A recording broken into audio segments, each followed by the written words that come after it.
And welcome back to Music Free Static. I hope you're having a fabulous day. And when I was a kid, I grew up mostly just with my dad. And we would have dinner at night. And with dinner, we'd usually put on a movie because we were bachelors. So we would camp out in the living room, we'd put on a movie and eat dinner. And I watched a lot of westerns and war movies and stuff with my dad. But one that I watched and I still love to this day is a movie called El Dorado. It stars John Wayne, Robert Mitchum, and James Caan. And it's one of those movies that, in a lot of ways, it's your sort of typical Western water war movie. You've got the bad guy named Bart Jason who wants more water for his ranch. The only place to get it is a family, the McDonald family, who have been there forever and have the water rights. Okay. Right. Very typical Western story. What's maybe not so typical, and part of the reason I like it so much is that in a lot of ways it's a movie about friendship, about helping others, and maybe atoning for mistakes and forgiveness. Maybe there's some of all of that. So let me give you sort of a high level idea of the plot. Okay, we're going full spoilers for a movie that's been out for 70 years. Okay, we're not. Okay, that might be a little bit of an exaggeration, but it's an old movie. If you want to go watch it and then come back, awesome. But the high level is said Bart Jason wants more water, so he hires a gunfighter, Cole Thornton, who's played by John Wayne, to take out the sheriff, who's played by Robert Mitchum. The catch is, Sheriff J.P. Hara and Cole are friends. They've known each other for a long time. They've traveled some together, as JP puts it at one point. And Cole rides out to Jason's ranch to turn him down. Okay. And on his way back, he has to pass the McDonald Ranch. Well, they know that Cole was hired by Jason. And as he's riding back past the ranch, one of the kids fires a warning shot to let the family know that he's coming by, but he does it in a way that makes Cole think he's being shot at. Cole, of course, shoots back, kills the kid. All right. He takes the kid back to his family, explains what happens, but the family's got this sort of hothead daughter who just she's sort of a fun character. I would not say she's particularly well acted, but it was a very fun character. But she rides off before you can explain what's going on. And as Cole leaves to sort of leave town, she shoots him in the back. It's mostly a graze, doesn't kill him, but that bullet becomes an important plot point. Okay, because what ends up happening is that bullet is sort of lodged against his spine, and the doctor in the town at the time says, "No, I'm not good enough. If I try to get that bullet out, I am going to kill you." So leaves the bullet there. But yeah, the bullet will twitch, cause paralysis like on one side of his body. It's like intense pain, paralysis, and then he basically can't use his right hand. Not great for a right-handed gunfighter. Okay. But he leaves town. So this is like the first 15 minutes of the movie, right? This is all sort of the setup. So he leaves town. He's out in Mexico or something like that. When, yeah, this young kid played by James Caan shows up to challenge this guy because he killed the guy who raised him. And it's like, yeah, the guy's boss is like, I want to see how he does this because he's not wearing a gun, right? And James Caan's character, who they call Mississippi throughout the whole movie, beats him to the draw with a knife and just tosses a knife at him and kills him that way. Okay, good. Western. Body count. Woohoo! Or something. Anyway, so they hook up, but the guy's boss is a gunfighter named Nels McLeod. And find out Nels is being hired by Bart Jason to go deal with what is now a blind, staggering, drunk J.P. Hara. So Cole goes back to help his friend. So this is all sort of setting up what's coming down for the rest of the movie. Okay? So you get back to the town of El Dorado, and you've got the drunk sheriff. You've got Cole, who's trying to now help his friend. And his friend just doesn't want to be helped. He got crosswise with a woman. She left him. He like fell for her. She left him to go off with a drummer or something. I don't know. And he lived his life at the bottom of a bottle for a couple of months. Okay. So you've got Cole trying to help JP to sober up as heck is coming down at them, right? Because they know, right? Jason's hired himself a gunfighter and some other henchmen to now go steal the water rights of the McDonald's. And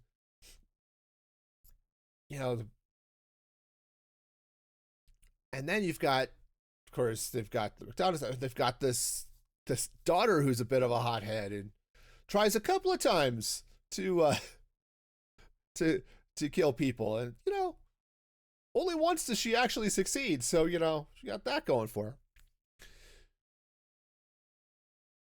But the way the story rolls out with John Wayne's Cole Thornton helping, he's putting his life on the line to help his friend. Okay? And the world is falling apart. They could leave. There's no reason that he has to be there or anybody else has to be there. Mississippi just sort of went along for the ride. JP's got a friend who's his deputy, who's trying to do his job, trying to help his friend, and knows he's gotten the rough end of things for a while, but they still care enough about their friend. They don't want to leave. And at the same time, Cole wants to be there to help this family who he's feeling guilty about because he killed their younger son. Justified in a lot of ways, but still, he didn't want to do that. There was no reason for that kid to die, but he's dead, right? So you've got all of that going together, and it I don't know, there's something about this that touches me as I watch the movie. It's also one of the few Westerns that has actually, it's not even the few. This is the Western, the movie in general, but the Western, I guess in particular, that got me into Edgar Allan Poe. And I know you're thinking, wait a minute, those two don't go together. No, typically not, right? Most people, okay, you've read and or heard The Raven at some point, right? Once Upon a Midnight Dreary, As I Pondered, Weak and Weary, right? That one. El Dorado has Edgar Allan Poe's poem called El Dorado throughout the whole thing. Mississippi quotes it a lot. I went and memorized it because of this movie. And then I went and read a lot more of Poe. And Poe gets a little darker than my tastes generally run, but I also understand why everybody liked him, because he turns out to be a fairly good writer. Anyway, I've watched this movie as everyone's trying to, I guess, do their best. And it's one of those movies, you kind of get used to Westerns, especially, well, just any of the Westerns of the day, but John Wayne Westerns in particular, where Wayne plays the superhero type gunfighter, right? He is just that much better than everybody else. In this case, yeah, he's kind of evenly matched, right? There's, in the scene where Mississippi rides up to challenge the guy who kills his surrogate father, Wayne's character, Cole, stops everybody else from jumping in. Said, no, this is between them. The rest of you can back off. And Nels, he's telling his crew, it's like, okay, there are, I know 3 men with his kind of speed. 1 is dead, the other is me, and the 3rd is Cole Thornton. And Cole's like, there's a 4th. Says, which one are you? Says, I'm Thornton. And you see everyone is like, okay, they all back off. But what's fun is, and the 4th being J.P. Hara, it turns out. But what's fun is you get back to the town, and of course, JP's blind, staggering drunk. He's not able to, he's barely able to hold himself up most of the time because he's dealing with, a hangover from 2 months of hard drinking. Okay. Takes a minute to get over that, it turns out. And you've got Thornton, who just at random times, but more frequently and for longer, loses all feeling in his right side, in his right hand, because of the bullet that Joey McDonald put in him. And when it comes down to the final shootout, because it's an action movie, you have to have a final shootout. People like to talk about Westerns. It's like, oh yeah, there's always the final shootout. It's like, well, yeah, that happens. Any action movie that's based in guns, any action movie, there's always the final fight between the good guys and the bad guys, right? Westerns are no different. The difference here is that when the time comes to do that final shootout, Cole Thornton can't use his right hand, right?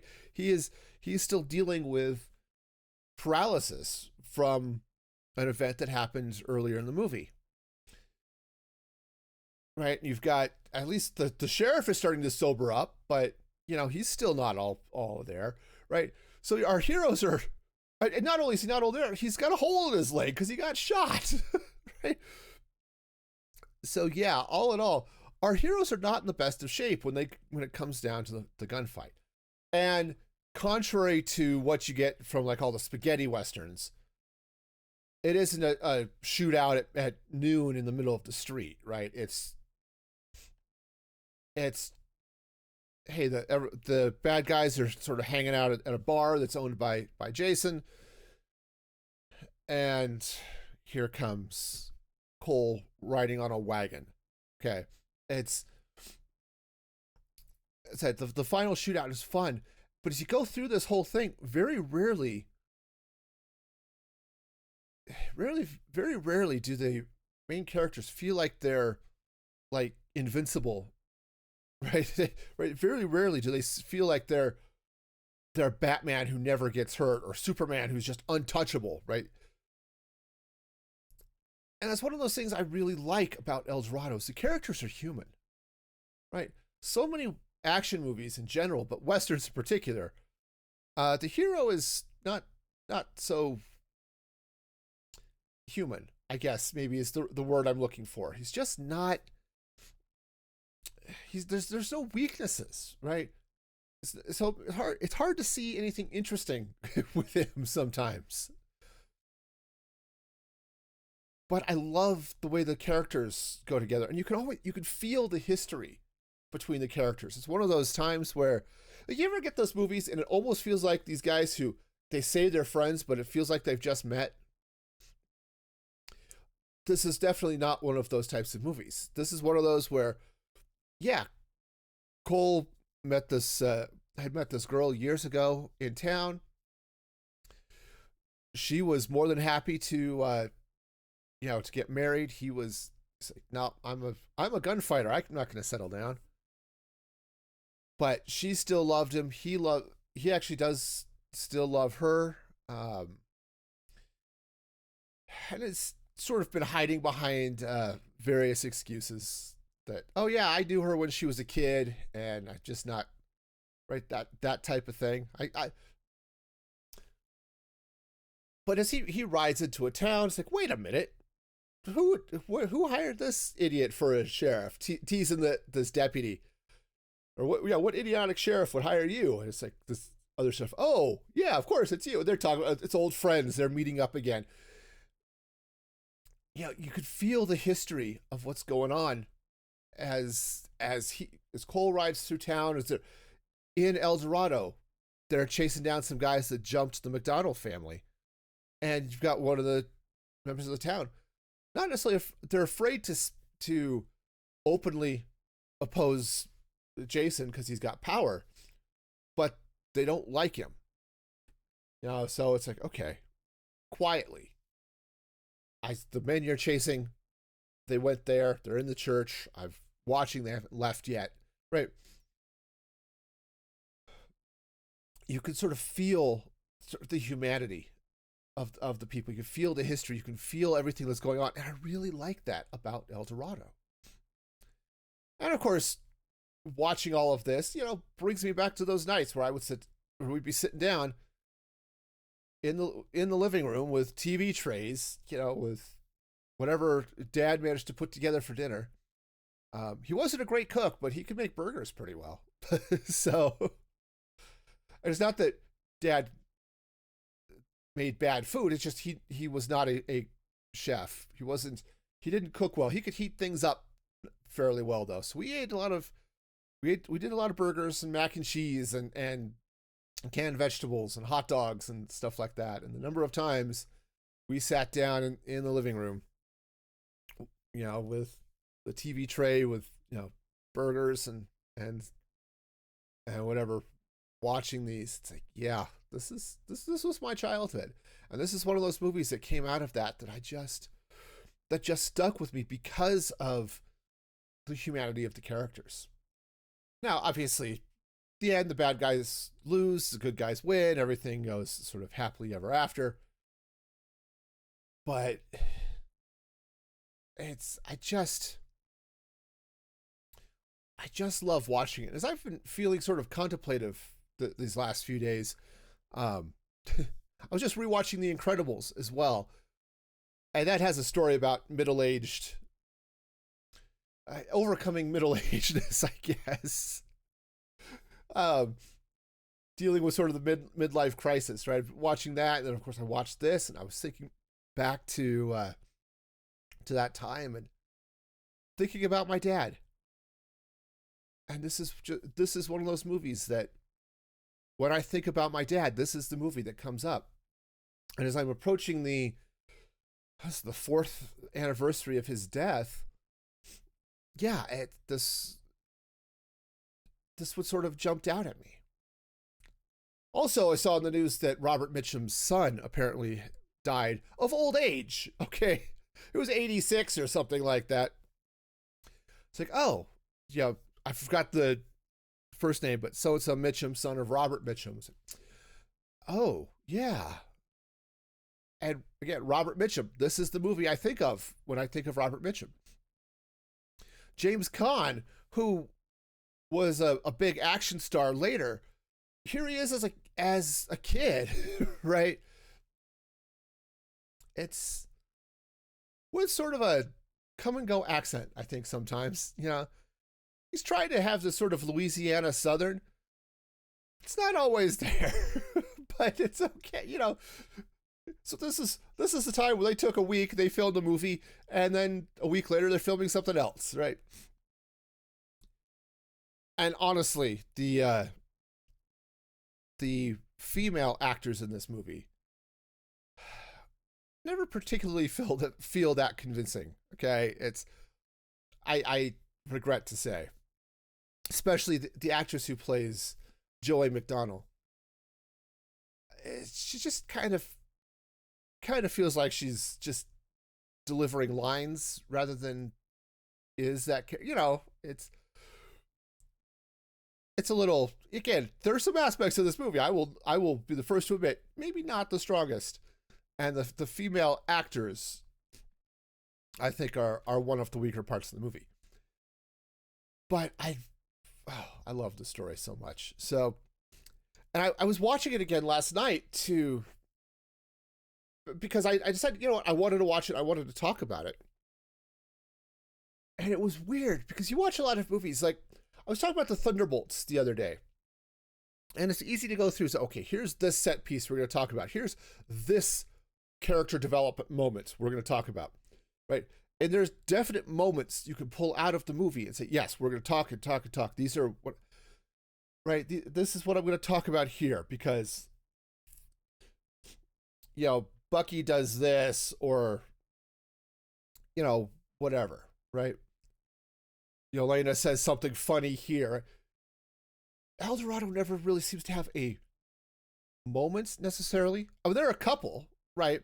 There's a chase after the bad guys jump the McDonald's when Cole gets back in town. Right, they run off to the church, and you've got our team, right? The four, right? You've got Cole and Mississippi and JP Harrett and his deputy Bull, and they're heading out to go run down these guys. Okay, this is their first sort of superhero. The team is doing team things moment, right? But aside from that, there aren't a lot of places where you could just stop, right? Because the movie just moves, and I think that's one of the best parts of El Dorado is it's like you get at movies, and it's a failing of a lot of action movies, where you're just trying to get from one shootout to another one, okay? Just one action set piece to the next, and the rest of the movie is just kind of what happens to get you there. El Dorado never feels that way. It feels like the story just keeps going, right? It never really feels like, yeah, there are slower points in the story, okay? They've gotten town, right? They're trying to get JP sober again. And there's sort of the tension as they're waiting for McLeod to show up. But it all feels like natural because that you're dealing with that tension of they're here. They have to get him sober because the shootout's coming and he's no good to anybody if he's drunk. So now what? Right? So there's that tension. Is he's going to be any sort of useful before the gunfighter shows up? Right? And it goes right from that to like the next morning and McLeod rides into town. Right? And it's just everything just flows. So I love it. I watched a lot of John Wayne movies when I was growing up, and there are a few that stand out for me. El Dorado is one. Hatari is another. Which I might talk about Hatari if I haven't. I'd have to go back and look. Hatari was also an excellent John Wayne movie. The Hellfighters was another one. Great movies starring John Wayne that were not westerns. So definitely worth watching both of those. But El Dorado is one that will always stand out to me. Is it one of his best? No, probably not. There are a couple of others. I said Hellfighters and Hatari. Big Jake is another one. True Grit. Right, there are a few. I think True Grit. I think John Wayne might have gotten an Oscar for that one, but El Dorado will always come back to me as one of my favorites because yes, John Wayne does play the super fast gunfighter type, but he never really is outdrawing people, right? It's not the type of spaghetti western Clint Eastwood, yeah, the fastest guy at the shootout in the street at noon, right? Because he almost never gets that opportunity to quick draw somebody. It's I am shooting from cover. We're gonna go, you know, do this daring dive into the church, but it's what they always get it for, right? Or always talk him up for. Oh, he's this quick draw gunfighter. He's never outdrawing somebody like that, right? So it's fun, and I don't know that I've done any justice talking about it, but I said El Dorado it's one of those movies that I saw growing up that no, it doesn't. It's not like Star Wars, which is just baked into my soul. Okay, right? Star Wars was the movie I always went back to, and I still go back to. I love Star Wars and the Star Wars universe. But El Dorado, if I could pick one movie that just brings me back to those times, just those quiet times with my dad, who introduced me to cinema and taught me about movies. Not because he said anything specific. We just watched a lot of movies. This is the one that does it. And on that note, I'm going to call it for today. Thank you all for watching. Remember, like, subscribe, all of that good stuff. If you're looking for VPN or something, there's a link in the description of Proton VPN. Very awesome stuff, so check that action out. And until next time, be excellent to each other. And this is Music Free Static signing off.